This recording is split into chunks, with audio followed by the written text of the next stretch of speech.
Good afternoon. Well, welcome to Kent City Council Committee of the Whole for Tuesday, December 10, 2024. It is our last meeting of the year, so with that, we will go ahead and get started. Kim, may we have a roll call, please? Thank you, Council President. Council President Kaur. Here. Councilmember Boyce. Here. Councilmember Boyd. Here. Councilmember Fincher. Here. Councilmember Larmer. Here. Councilmember Michaud. Here.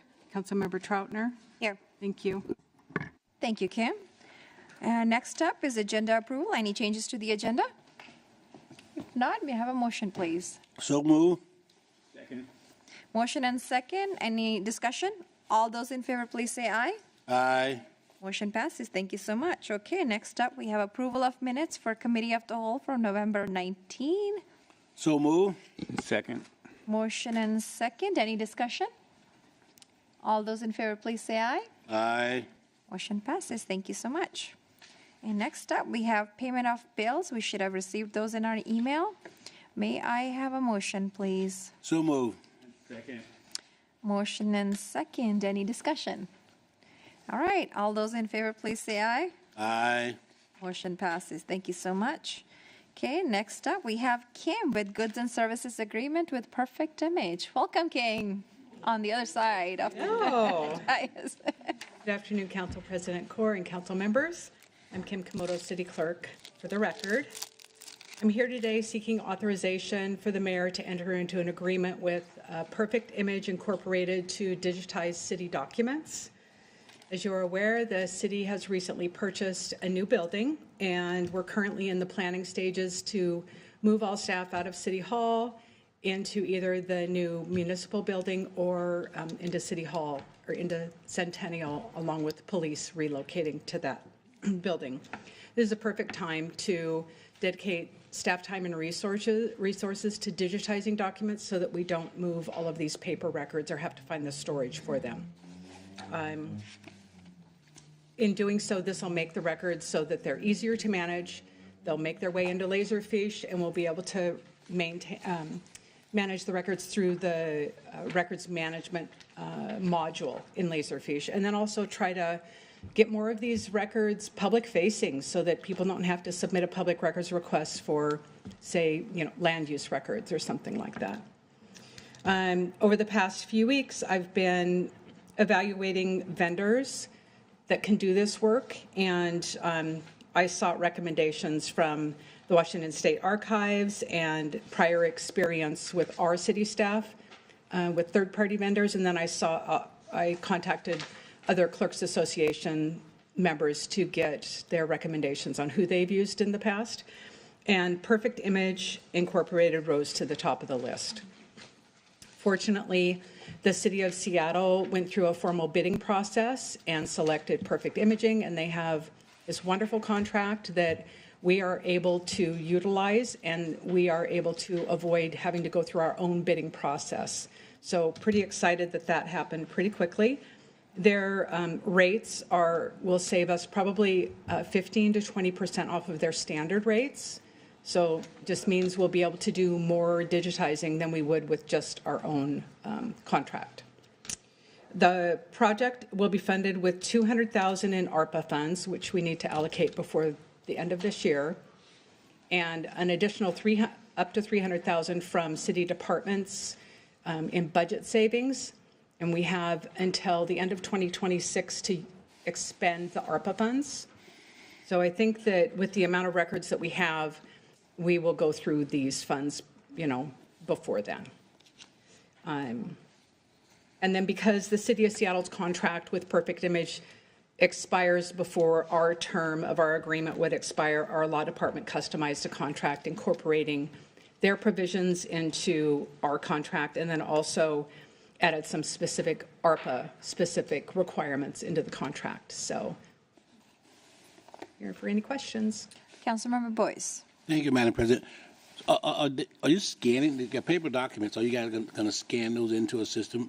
That's what these people will. These are a third-party vendor. Mm-hmm. They will come on site for certain records and scan them on site. They will scan them either to the cloud or a hard drive, and then staff will drag and drop those into Laserfish and index them, and they will be housed in Laserfish.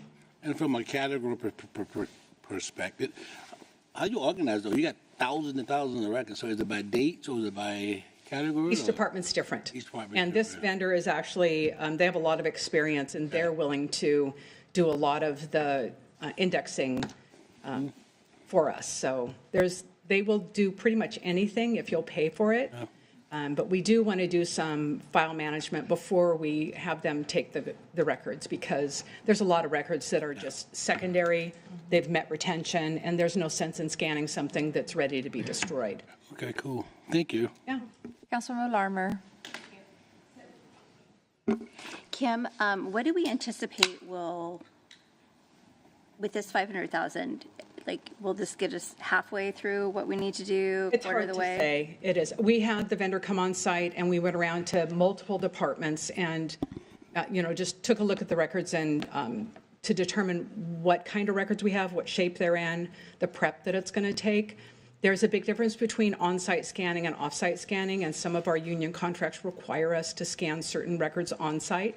So it is a per page charge.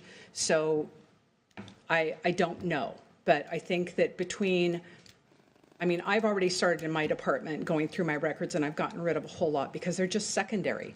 They are copies of everything that actually has already been destroyed. So I think that if we can go through and kind of hone down what we have, and then, really look at the condition of the records, because if they're paper clipped and stapled and stickies, and there's a lot of prep work to be done. So I'm hoping that we could get maybe halfway through, but there are thousands of boxes of records. It's surprising. It doesn't look like it until you start boxing them up. Yeah. Yeah. Okay, thank you. Thank you, Kim. Any questions? Any other questions? All right, with that, I'll make a motion. I move to authorize the mayor to sign the agreement with Perfect Image, Inc., subject to final terms and conditions acceptable to the chief administrative officer and city attorney. Second? All right, motion and second. Any discussion? All those in favor, please say aye. Aye. Motion passes. Thank you so much. Thank you, Kim. All right, next up, we have agreement with Black Print Collective, and we have our Uriel Varela here. Welcome. It's been a while. Council President, council members, Ned Flanders here, also known as Uriel Varela for the record. I'm here to request authorization for the Black Print Collective contract. So this contract will create additional capacity for the implementation of the strategic plan, including the creation of a comprehensive Kent BIPOC business list, some business development support for Kent businesses, as well as support for the annual Juneteenth event, with additional community engagement opportunities created for any department to participate in. So I'm here for any questions if you have them. Any questions or comments? Okay. Councilmember Boyce. So what is this going to do again? I'm not sure. I'm totally. What the outcome going to be from this year? Yeah, so one of the areas of focus for the strategic plan is creating more women and minority-owned businesses. So this is going to help us create more of those eligible Kent-based businesses. So they're going to help them navigate through that process. We're also creating a Kent BIPOC business list, which was really needed during the pandemic. We didn't have something like that, and it kind of impeded some of our community engagement support. So this is going to create an additional list that's going to be helpful for any future community engagement for these businesses, so that we can look at that business list and then conduct very engaged community engagement. Sorry. Okay. All right. Thank you, sir. And what is the timeline on this, I guess? It's a 2 year. 2 years, okay. Any other questions or comments? All right, if none, I'll make a motion. I move to authorize the mayor to sign the agreement with the Black Print Collective, subject to final terms and conditions acceptable to the chief administrative officer and city attorney. Second? Motion and second, any discussion? All right, all those in favor, please say aye. Aye. Motion passes. Thank Really you. locally, Thank thank you, you. Uriel. It was good to see you. All right, next up, we have Tammy White here with interlocal agreement with Puget Sound Fire Authority. Hello, good afternoon, Council, for the last time this year. What I have before you is a new interlocal agreement with the Regional Fire Authority. Substantive-wise, it doesn't change any of the services that we're getting from the Regional Fire Authority. What it does change is how we're billed and how we're assessed charges from the Regional Fire Authority. Back in 2010, when voters originally approved joining with Fire District 37 with the Regional Fire Authority, our agreement provided that we funded specific positions. So there were a certain number of dedicated RFA personnel that were dedicated to Kent that we paid for. So we paid the salary and benefit charge for those employees. As the RFA has added additional participating cities, either that have participated in the RFA or a contract basis, that methodology doesn't really work for how they assess charges to each jurisdiction. So now what this agreement does is it converts to a pro rata share that we will pay based on the total amount of services that we use for the RFA. And so that percentage changes depending upon which services it is that we're receiving for the RFA. So just as an example, for fire prevention services, Kent is the biggest user of those services from the RFA, so we pay 53% under this agreement of the share of those services. But for fire investigations, we are not the greatest, but we're about 30%, so we'll pay 30% of those charges. And then for emergency management, we are the biggest user, and we pay about 71% of those charges that the RFA incurs in providing those services. So what this agreement does is changes that financing structure, but substantively, the services that we get from them, the cooperation that exists between the two agencies, all of that remains the same. What this agreement does do is there's a few terms we're still working to fine tune between the RFA and our office, so we're continuing to work to negotiate that. But given the motion that you have before us, it would allow us to continue to work to tweak that language after you approve it tonight, and then assuming you approve it at tonight's council meeting as well, with the hopes that this agreement will be done, finalized, and signed by both parties by the end of the year, since it starts January 1. And that's it, unless you have questions for me. Thank you, Tammy. Councilmember Troutner. Thank you, Madam President. And just to be clear, I'm reading that the contract with FT Cares and co-responder services are completely separate from Yes, this. so we've already had an agreement that was before you, I think earlier this year, could have even been last year that you approved. That agreement will continue to run separately. There's certain performance metrics associated with that contract, so that will remain in force. This only deals with the fire investigations, emergency management, fire prevention services, and the crisis intervention coordinator. Any other comments or questions? All right, if not, I'll make a motion. I move to approve an interlocal agreement regarding the division of services between the City of Kent and the Puget Sound Regional Fire Authority, and authorize the mayor to sign the same upon final terms and conditions acceptable to the Chief Administrative Officer and City Attorney. Second? Motion and second. Any discussion? All those in favor, please say aye. Aye. Motion passes. Thank you, Tammy. All right, next up, we have Michelle Ferguson with our last consolidating budget adjustments for 2024 for now. Yes. Good afternoon, Council. I'm Michelle Ferguson, and I'll be presenting the November 2024 budget adjustment. And as you said, it is our last one. So this is just cleanup of the last few things that didn't make it on the one that was presented a couple weeks ago. So the November adjustments are reflecting an overall budget increase of $6,970,400. All of these Council has not yet seen and approved. The first one is for $2.175 million is needed to transfer funds from the facilities operating fund to the facilities lifecycle fund. They're kind of in the same fund, but they have two separate buckets. So it's just a cleanup item to move some of the revenues that go into operating into the lifecycle bucket. And then a budget change of $2 million is needed for the subsidy for the Showware Center, or the Showware Fund. This will include a budgeted $1 million transfer out of the general fund and the use of up to $1 million in the Showware operating fund. Only the amount needed to net the fund to zero at the end of the year will be transferred out of the general fund. And then a $1 million increase in budget is needed to account for sewer revenues and related expenditures. $650,000 increase for budget is needed for IT fund expenditures, and most of that change is due to how the IT project manager salaries and benefits are being accounted for. They were mostly in a project, and now we've moved them into operating to create some additional transparency and accountability. And then a budget change for $500,000 is needed for police overtime. A $489,000 budget adjustment is needed for the most of the residual ARPA funded adjustments. There'll be a few more that'll happen in 2025 when we clean up the last little bit of salaries and benefits.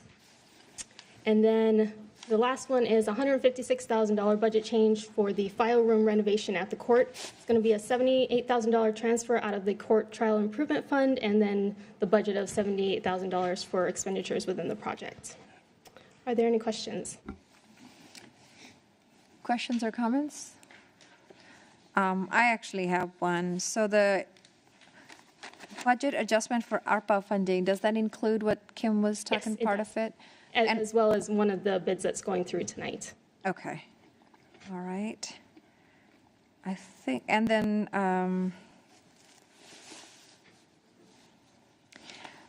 the IT projects manager's salary and benefits. I don't remember that one.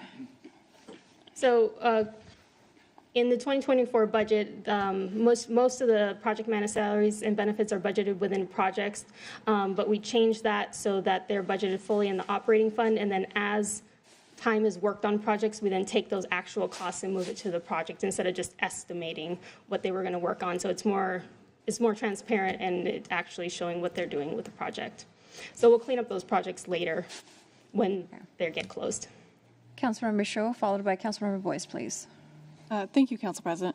I have a question about the police overtime. Is this for the whole year, or is this just for November? The full year. Oh, okay. And what is it normally? Is this about average? Normally, with the vacancies that historically police have had, the overtime has been covered by salary savings, but because they're now virtually fully staffed, there's not that savings to pull from.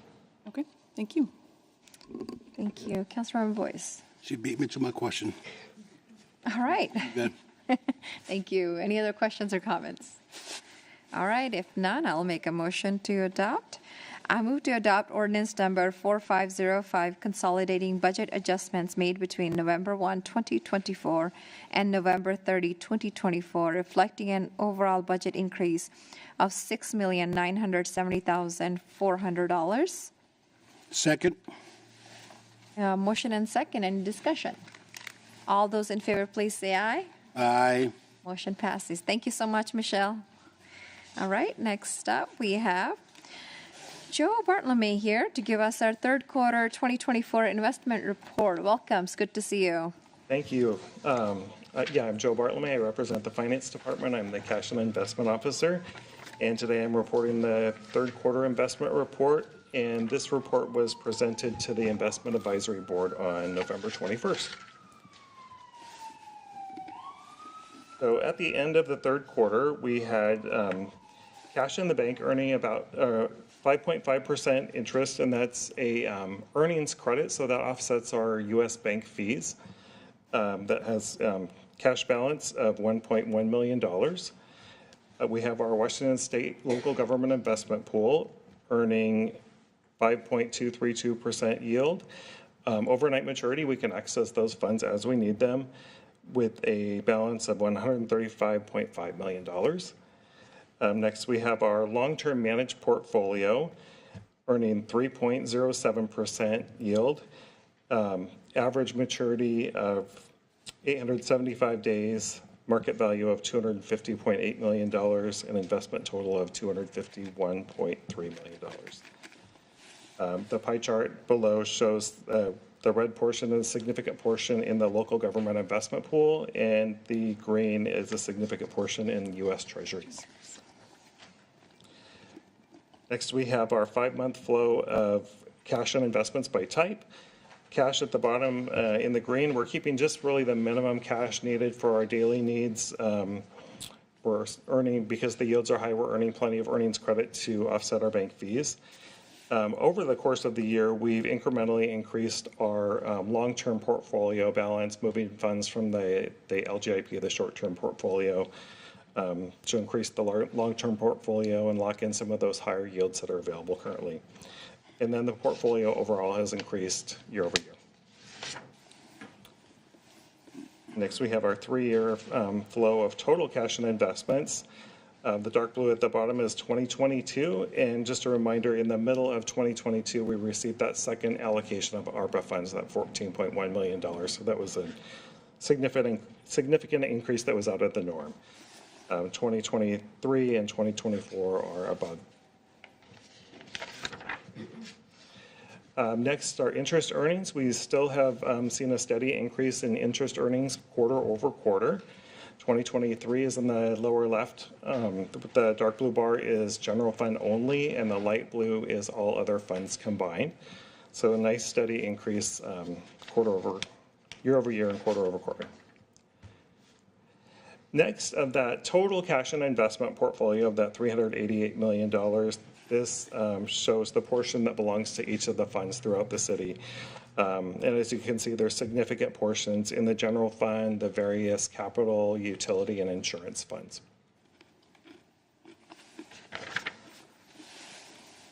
This slide shows our long-term portfolio only. This does not include the cash in the local government investment pool. The pie chart in the upper right shows the vast majority of the portfolio in U.S. Treasuries. And then the lower left bar chart shows that we have constant maturities over the course of the 5-year maximum. So we always have investments maturing with the opportunity to reinvest or use our cash if we need it.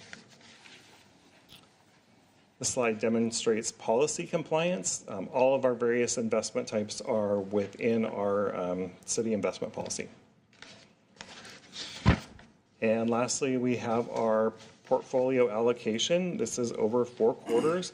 And really the significant change in the allocation over the course of the year is we have an increased balance in U.S. Treasuries and slight decrease in all other investment types. Any questions? Thank you, Joe. I have a question on slide 3. Other investments, is that's including corporate and everything else in it?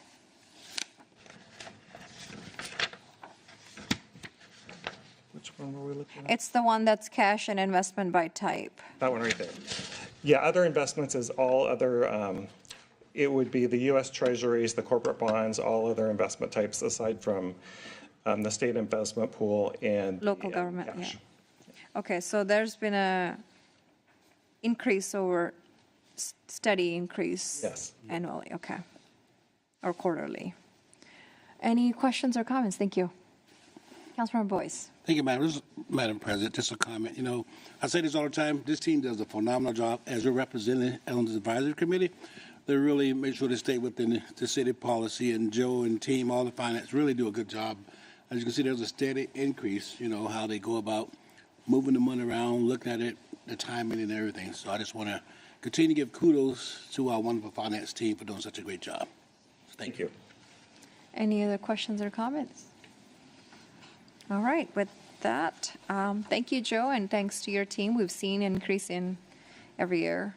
So thank you so much for your work. And next up, we have ECD, Councilmember Larmer, please. Thank you, Council President. So tonight we have 7 items, all of them requiring action. So we are going to start with Bill Ellis and the 2024 Environmental Protection Agency Brownfields Grants Acceptance. Hi there. Hi, council members. Thank you for introducing. I'm here to authorize an award that I shared several months ago from EPA for a community of $500,000 for a community-wide assessment and a grant. Key activities of this grant will be community outreach and education, environmental assessment and reuse planning reports. None of the monies will actually go to cleanup efforts on individual sites. They are just monies to help facilitate the characterization of underlying pollution on given properties. A lot of times properties that are brownfields or have real contamination or perceptions of contamination, and that is a real barrier to their reuse. And the federal government makes available monies to have cities hire qualified environmental professionals to then go out and work with property owners, get their agreement to have this third party perform the analysis. This is a key condition that any bank would ask to see a phase 1 or phase 2 environmental site assessment to proceed with a development, loan for a development. So providing monies at this catalytic moment in the process of redevelopment of a site is helpful, and that's why that money is provided. This is not the first time we've had this award, by the way. Our target areas are Central Avenue and downtown sub-area. Just a quick note, on the Central Avenue area, we're still waiting the other EPA grant we have out there for Mill Creek. But if in the central Central Avenue and downtown area, you see a lot of rail lines, former gas stations. There was even a former armory under the Titus lot in our downtown. There's a lot of property that has either the real presence of contamination or the perception of contamination that would interfere with the transaction costs of a sale of a property or redevelopment of a property. Midway is also an area of focus because of the presence of 2 landfills owned and operated for many decades by Seattle Public Utilities, but also a lot of auto-oriented uses, auto body shops, gas stations, and with the desire of our long-range planning to have more housing and other development dense in that area, it's another good area to target. So those are both key areas in the grant application that we made. I'm just going to point to a couple of past successes that we've had. So I said 10 years ago, we more than 10 years ago, we had a community-wide assessment grant. We did an inventory at that time, and I wanted to point out where some of those grant funds have had success. So the project at Midtown 64 on Meeker, 10-acre site, had identified a plume of gas going underneath the right-of-way and onto the 10-acre site to the south. We, 10 years ago, talked to the brokerage firm, got the property owner to do the assessment. There was also a former orchard on that site, and orchards use a lot of pesticides. So those are some of the things that had to be tested that helped a transaction at that site for when Goodman Real Estate purchased and redeveloped the site. Another example is that we used a lot of the funding to work with the Meralco property, which was in Kent. It's another 10 acres. It was a brownfield in town. It was a former aluminum can smelting site. It'd been bankrupt maybe 40 years ago. We had a lot of conversations with the family. We talked about the threat of receivership, but we also talked about the improvement of the market. We helped chart cleanup plans, helped define the case to the descendants of the ownership of the property. That is no longer mothballed, and actually Bridge Development purchased the property, used those prior cleanup plans that we did 10 years ago, and it's now in a design phase for construction of a new industrial building to get back on our tax rolls. Also, more than 10 years ago, you might remember, some of you, this rendering on the left, we own some property at the Highlands landfill. The city owns about 6.5 acres. It's adjoined to another 120 acres, of which we estimate, maybe based on the past grant studies, 20 acres is usable. The remainder of that is owned by SPU. So this is the second time the city has received this award. We did some characterization at the landfill. You know, or you're aware of the Grandview apartments to the north that were part of that same landfill that also didn't have refuse. But south of Veterans Drive, there's more acreage still. But that gets closer to the environmental contamination and the refuse. You have to look at the environmental risk assessment anew and afresh. Rules change. Things have changed over the last 10 years. One of the reasons we haven't talked about this property for a long time is it wasn't a good sense to do so until all the infrastructure that has been put in place. So the 509 Pacific Gateway Connector wasn't funded back then. It's now under construction. The light rail, we didn't know where it was going. It's under construction. We actually have an opening date. So there's a lot of infrastructure in close proximity to the site that I think radically changes the value of this property and is a good focal area for funding going forward with Seattle Public Utilities to sort of brush off the old study, refresh what needs to be refreshed, and make marketable and shovel-ready what remains of the Highlands landfill. So that's future work. Today's authorization is just for the approval to accept money from EPA to initiate this work in 2025. Great, thank you, Bill. Any questions?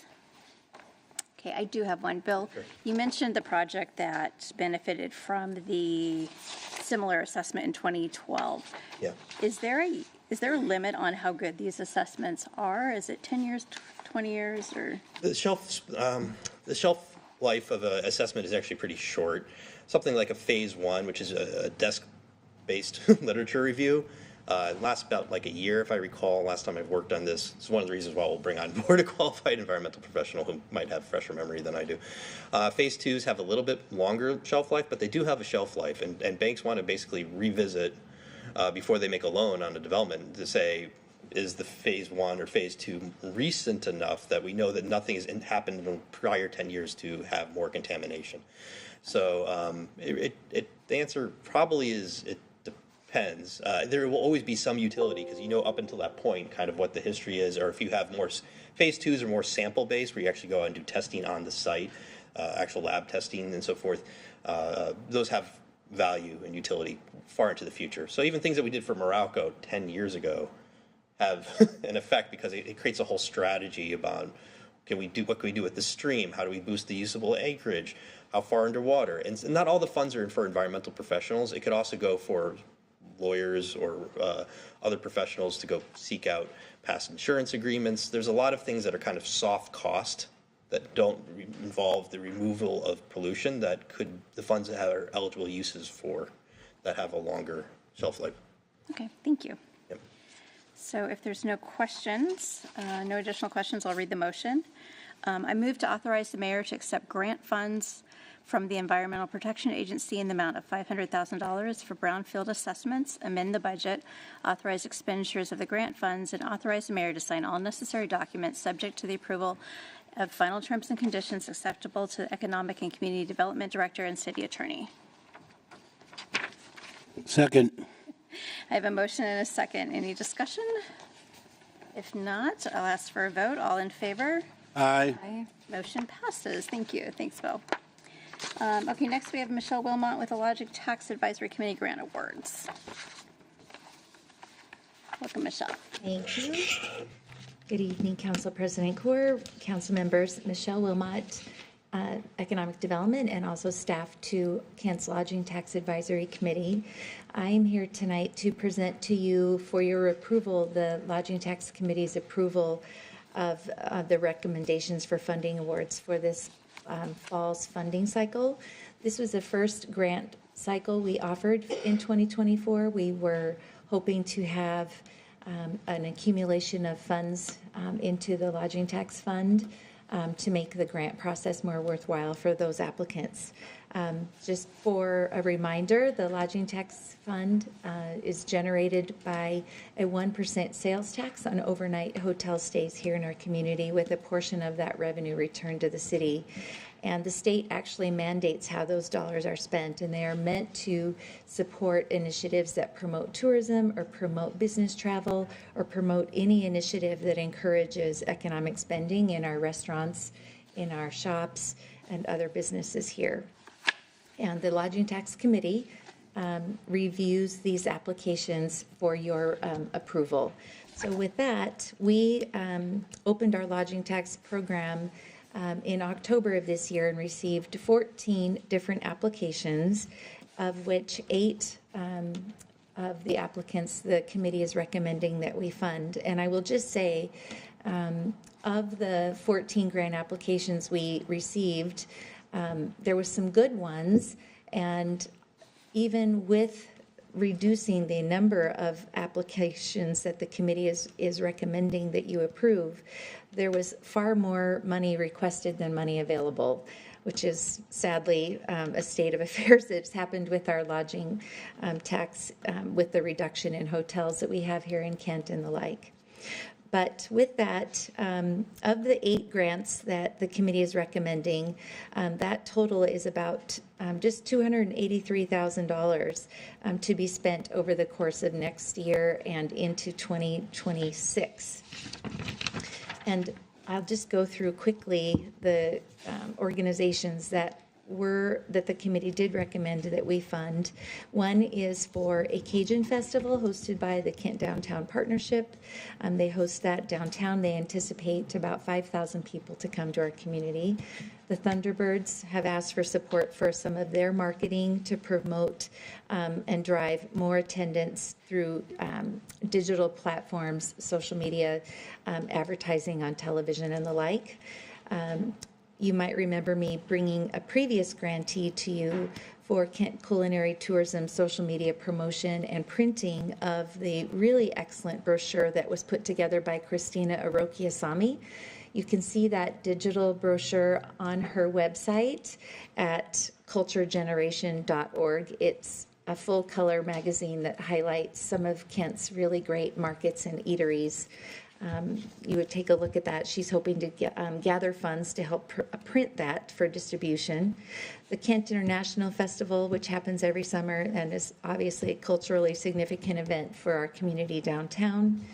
One of the new grants that we received, or grant request this year, was from Showware Center. They're looking for additional promotional support.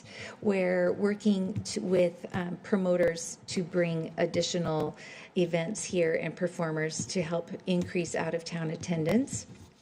And then another one is Women in Manufacturing. They host a professional development series, which they host at our area manufacturing companies, which brings lots of people to the region to see some of the innovations happening here in Kent, which we all believe is a great use of these funds.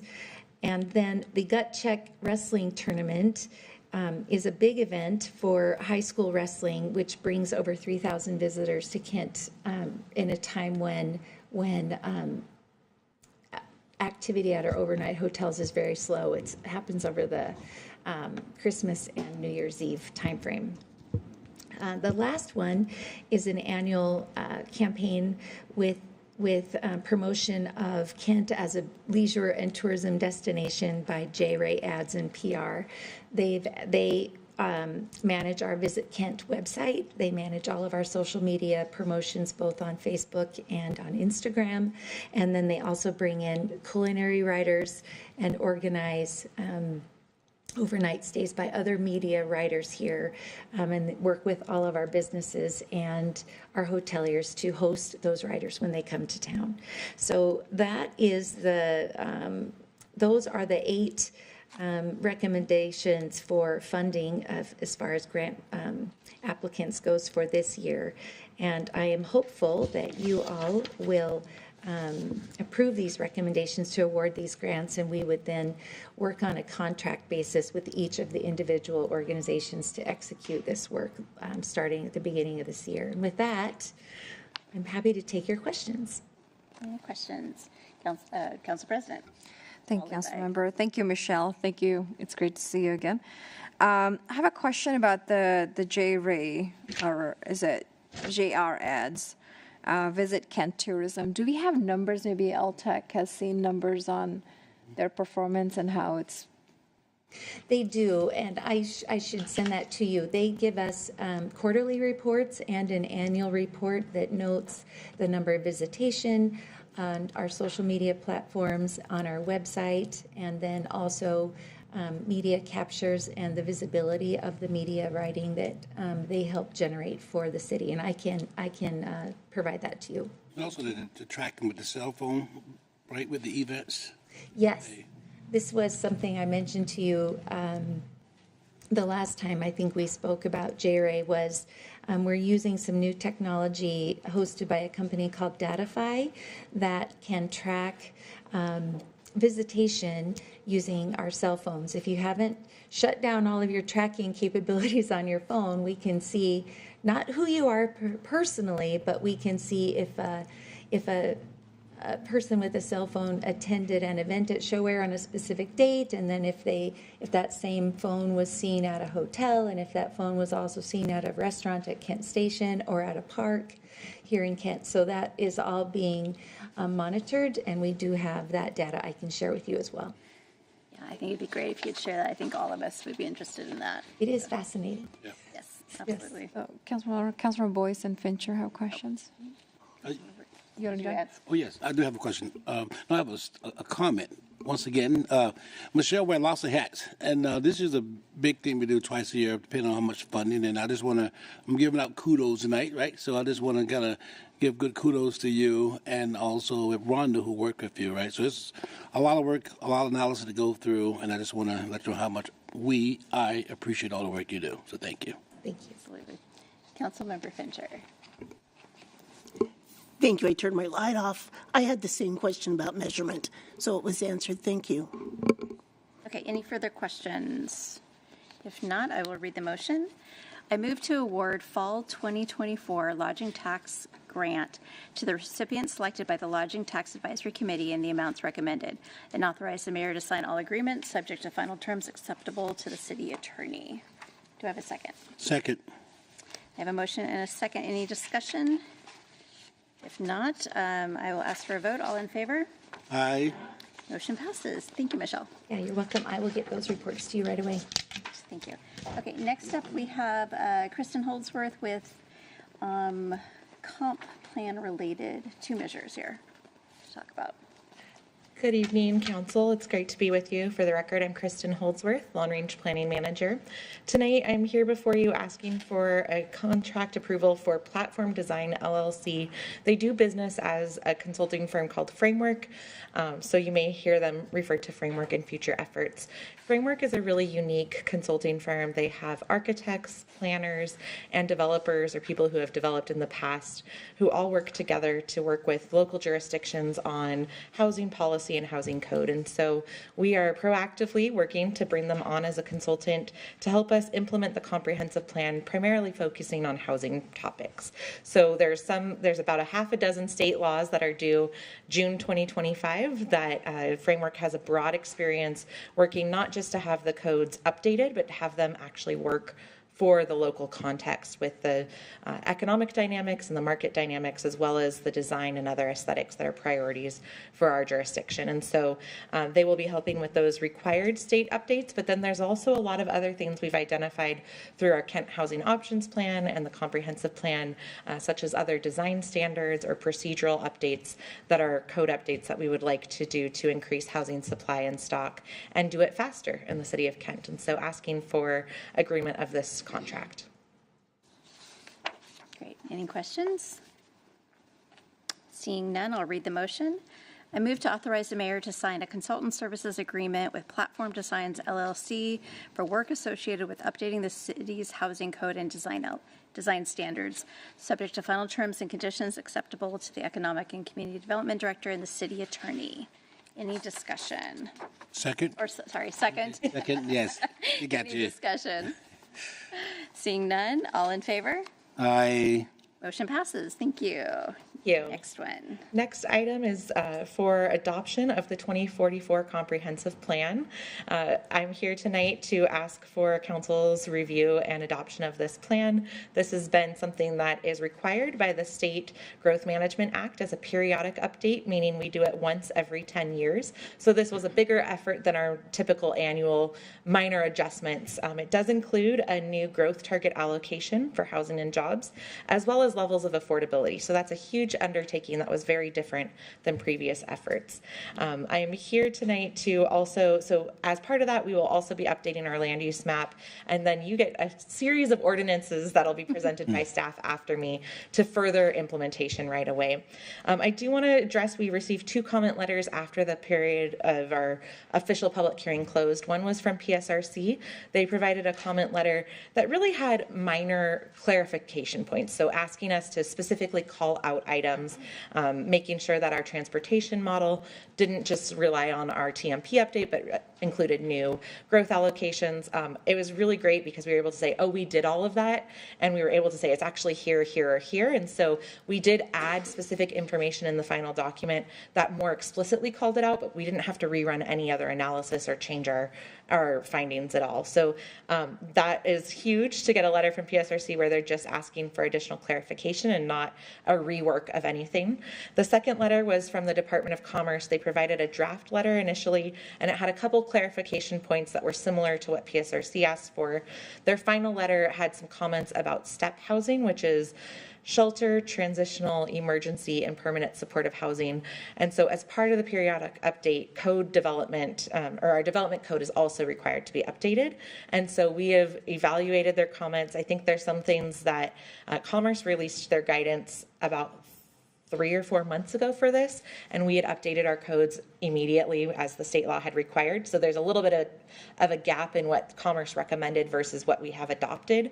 And so it's more going back and explaining and making the case for why we have our codes to protect public health and safety. We'll evaluate their recommendations as well as part of our June 2025 update for housing code. So Commerce said most jurisdictions received that comment in their letter, so we're definitely not alone, and I think there's ongoing conversations to have with them about the specific provisions of our code.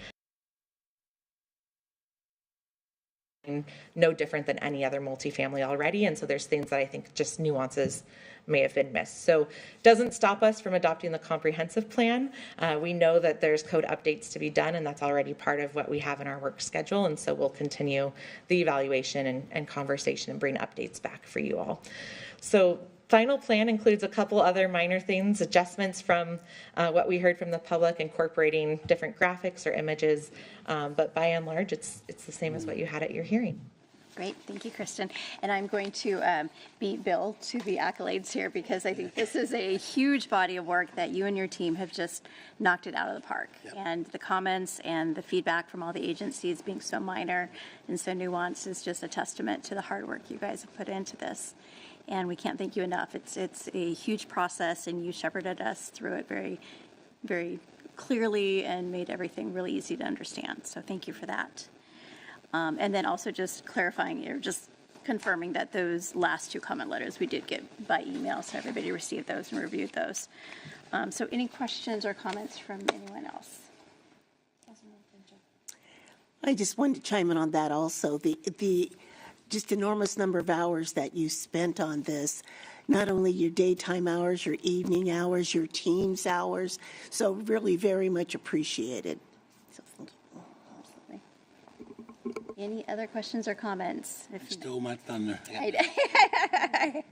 Yeah, so with that, I am more than pleased to read the motion. I move to adopt ordinance number 4506, repealing the 2015 comprehensive plan and adopting the 2044 comprehensive plan, including all of its referenced and attached exhibits and dependencies, fulfilling the periodic update requirements under the Washington State Growth Management Act. Do I have a second? Second. I have a motion and a second. Any discussion? Councilmember Trotter. Thank you, Madam Chair. My chance to get to say thank you. I think we've talked about it multiple times, but you've been here 2 years now, is that correct? Just a little over. Yeah, and you came in and hit the ground running. Your expertise, you've been to Olympia, you have met with people in every corner of our city. You have an amazing staff that backed you up. And I just want to say, great job. I hope you take some time through the end of the year and into next year for yourself because you deserve it. Well done. Thank you. You got to make your director look pretty easy at his job, too. So. Council President. Thank you, Councilmember Larmer. Thank you, Kristen. Thank you for all the hard work. I want to say ditto to everything everyone said. And I want to commend you on the community engagement and workshops that you held. It was very helpful to us to be part of that and also to hear what our community is thinking and different opinions everybody in different parts of our community and different individuals have. So I appreciate all the work you have done, and I've seen you at many, many events, tabling, getting feedback from our community members. So I appreciate that very much, and I hope we'll continue doing that in all of our departments because that is how we make decisions, and that's how we came up with the best plan, I would say, so far. So thank you. Great. Anything else?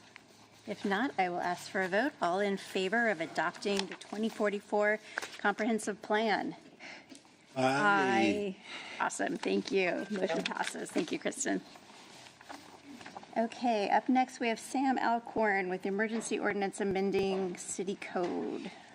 Hi there, good evening, everyone. My name is Sam Alcorn. I'm here to discuss the annual update to incorporate school and fire impact fee adjustments. Starting with school, Kent is now served by 4 school districts, and all 4 participated in the update this year. That's Highline, Federal Way, Renton, and Kent.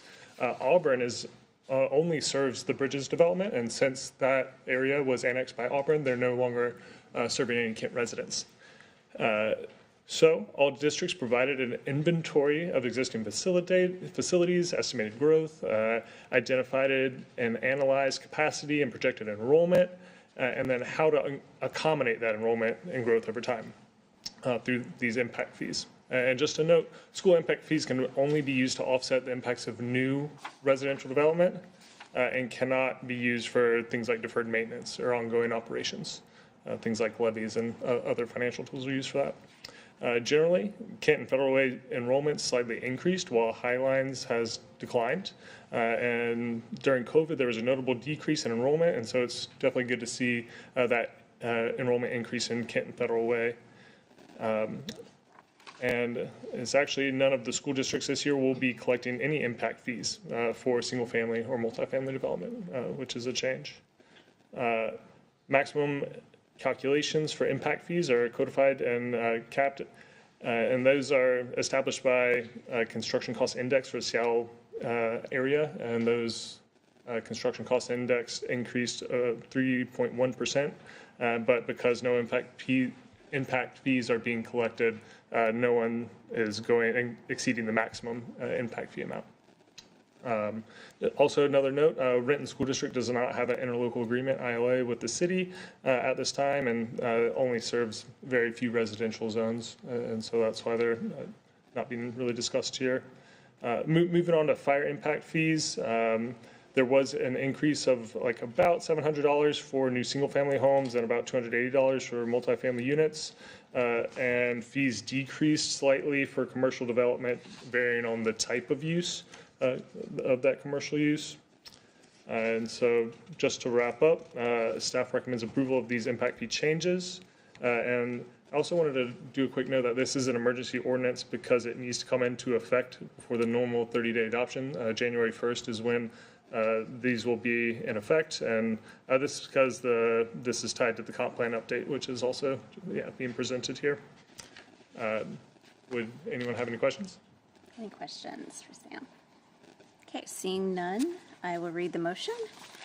Okay, I move to recommend council declare an emergency and adopt ordinance number 4507, amending chapters 12.13 and 12.15 of the Kent City Code to adjust the fee schedule for schools and fire and impact fees. Second. Any discussion? All those in favor, please say aye. Aye. Opposed? Motion passes. Thank you, Sam. Okay, next up, we have Lindsay Walker with 2 motions as well. Lindsay. Hello. So my first item is going to be something that we had a hearing about on November 19th. This is for the SEPA exemptions. So this ordinance will repeal our planned action ordinance for downtown while relocating some code items to our development codes. It adopts new exemptions for SEPA, and this is really to streamline permitting for residential development and mixed-use development. Do we have any questions about this? So I just want to clarify. So this is just a cleanup effort. Is that? So we're adopting new exemptions for SEPA. So all the work that we did with the comprehensive plan makes us eligible to adopt new thresholds for exemptions for SEPA.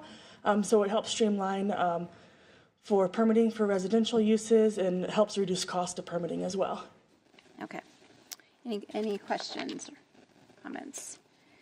Okay, seeing none, I'll read the motion. I move to adopt ordinance number 4508, amending chapters 11.3 and 1504 of the Kent City Code to adopt development review exemptions under the State Environmental Policy Act to streamline the review process for infill development in furtherance of the goals and policies of the comprehensive plan, and to adopt related reorganizational code amendments made necessary by adoption of the new exemptions. Second. Any discussion? Seeing all those in favor? Aye. Motion passes. Thank you, Lindsay. And then your next one. I have a second item for our rezone ordinance. So this adopts the city-initiated rezones based on the land use updates that we previously adopted with the comp plan. We also have updated some development standards. Specifically, we've added like greenhouses, nursery uses to the neighborhood convenience commercial zone. We've also removed gas stations as an allowed use from that zone. And then we've limited new gas stations from any zone that has a mixed use overlay. And I'm here if anyone has any questions about those. Any questions on these? Seeing none, I will read the motion.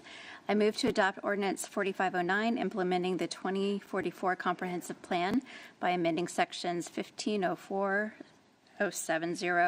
and 1504-080 of the Kent City Code to update commercial land use and to rezone various properties throughout the city consistent with the new comprehensive plan. Any discussion, or second? Second. Any discussion? All those in favor? Aye. Aye. Thank you, Lindsay. Motion passes. I think that's it for me, Council President. Thank you, Councilmember Lerma. And I want to say ECD team, congratulations on passing your comp plan. We still have a council meeting, but out of committee of the whole and all the associated ordinances with it. So congratulations and good work. And with that, we'll move on to Parks. Councilmember Show. Thank you, Madam President. All right, we have one item to close out our meeting today. We have Brittany Gaines here for CDBG. Good afternoon, council members. Brittany Gaines. I'm with the Human Services Division. I'm here to ask and request that you all adopt the CDBG 2025 to 2029 Consolidated Plan every 5 years. This is requested by HUD that we complete this plan in order to continue receiving funds. Including this particular plan, the 2025 Annual Action Plan is also included, and the Community Participation Plan is also updated. There are 4 major sections of this plan, which is the Needs Assessment, Market Analysis, Strategic Plan, and the Annual Action Plan. And I'm here to answer any questions that you may have. All right, are there any questions for Brittany? No. Okay. I will read the motion. I move to approve the 2025 through 2029 Community Development Block Grant Consolidated Plan and Community Participation Plan, including funding allocations and contingency plans, and authorize the mayor to execute the appropriate certifications and agreements, subject to final terms and conditions acceptable to the Parks Director and City Attorney. Second. All right, we have a motion and a second. Is there any discussion? All right, all in favor say aye. Aye. Aye. All right, motion passes. Thank you. Madam President. Councilmember Boyce. Just want to make one comment. I remember last year this time, Chad had about 40 items that he had to approve at the last minute. So good way of managing them this year, Chad. Appreciate it, okay? All right, with that, we are adjourned until 5:15 for, actually, no, sorry, council meeting at 7 o'clock. Thank you.